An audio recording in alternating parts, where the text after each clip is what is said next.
And good evening, everyone. My name is Benjamin, and welcome back to our weekly updates of the 2020 U.S. presidential election map. Sorry about that. I just had to close my door because I forgot I left the TV on.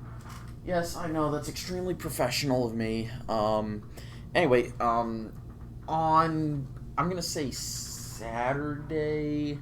I want to try and get either Friday night or Saturday. I want to try and get up an episode of Ben's Political Soapbox. I guess it'd be episode 2. I've just been trying to actually script that, and the first episode was not meant to be unscripted, but I'm going to try and at least loosely script each episode. I've just been trying to figure out what I want to talk about and how I want to put what I want to talk about up there. And that's going to be a show that's all about my own personal opinion, and hopefully we can actually have honest discussions about opinion down in the comments below. Obviously following the rules of my channel, aka Rule 1, don't be a dick. Anyway, so let's do some analysis on this map, because I'm sure you've seen similar maps before, especially on my channel. And if you look at the models, which there will be new links down in the description, apparently I have to post new ones each and every time. And if you're new to the channel, just bookmark those if you intend to return. Likes, comments, subscriptions also help. We are not that far away from 300, and I'd love to reach that before the end of the year. Who knows? And then I'll set a subscriber goal for the next year, whenever we reach that goal, and then I'll set a goal for whenever. And yeah, maybe I should start using more baity titles and more stuff like that, but I just don't think it's honest. I think I get more responses when I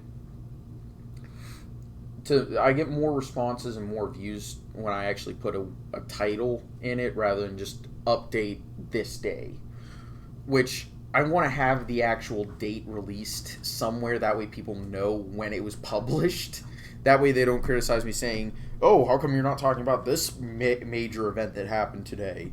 Well, look at when this was uploaded. Well, nobody's actually going to do that. So that's why I put the update day in the title. Not only that, but it also helps me keep it organized, so I'll do like a time lapse of what the model said. Sorry about that. Anyway, I'm finally over whatever the hell I had the past couple of weeks. Completely over it. That was just me coughing because of whatever reason. Anyway, let's actually do some analysis, y'all.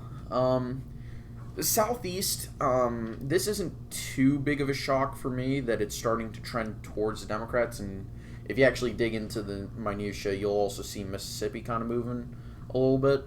And this is because the Southeast is a pretty popular area. It's a growing area, and part of that's because it's a very business-friendly environment. It has very low taxes. I wonder why they've been run by conservatives for so long. And it's just a popular area for people to move to.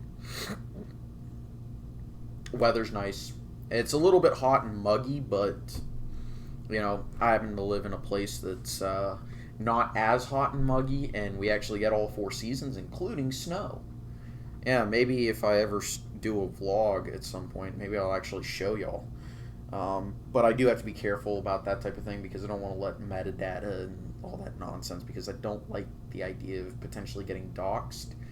Anyway, Texas also doesn't surprise me. Again, another very fast-growing state.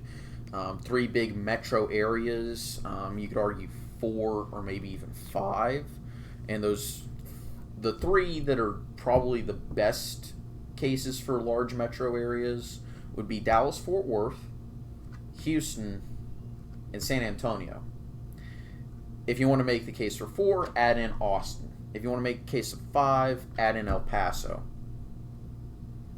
I mean, depending on how much you count Amarillo, or I guess it's Amarillo, not Amarillo, it's Amarillo.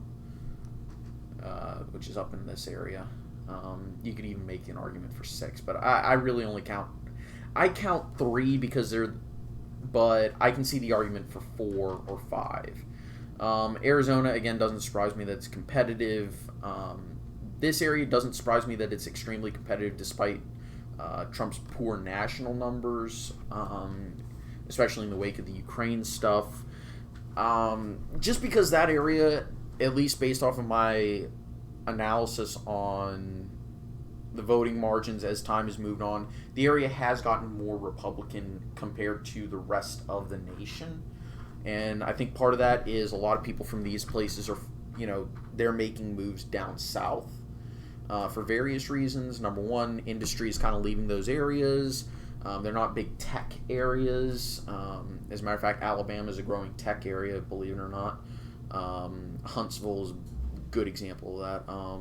Again, Georgia's another fast-growing state. North Carolina is a big growing state. The famous tech triangle. Heck, even the area of Virginia that I live in, we can actually make the argument that it's kind of growing at a decent rate. At least the nearest large, I'll call it a city.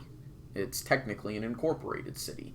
But I won't go into too much detail. South Carolina, you can make the argument that it's growing.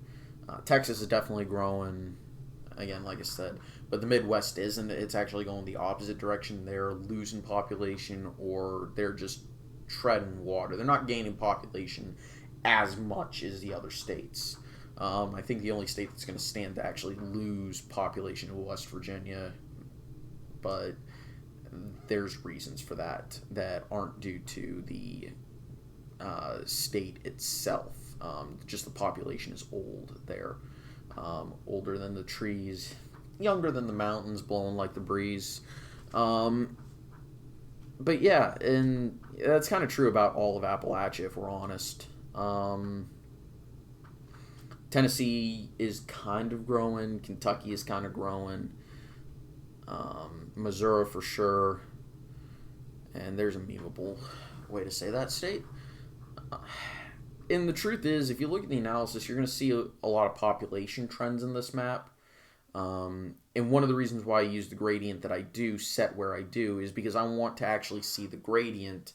I want to see where trends are starting rather than what happens when the trend is well underway. For example, this area is becoming more and more blue. Oregon's kind of a weird case in that it's pretty much evolved from what it used to be.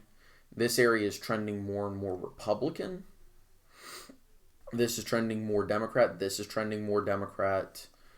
This we aren't 100% sure on. This is kind of just a swingy area. But it could change. I think this area is just losing population to people flying down south in order to avoid high taxes. And most of the people who are moving are the people who are not sentimental, aka the older population, which tend to be more conservative. So that's kind of my thoughts on this little space over here. Pennsylvania is just becoming more conservative. People leave. But that's kind of just the weirdness of this map. I definitely think Trump has a chance in this election, regardless of what happens regarding impeachment or, him in the office. I really don't think that he gets removed. People trying to compare this to Watergate, and I see the comparisons. I think it's still too soon to judge whether it's a Watergate, but, that's just me being,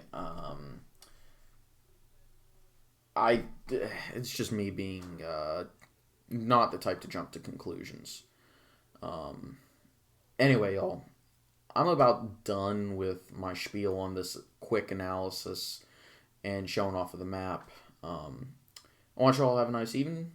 I hope you have a great week, and I'll see you guys next time. Take it easy.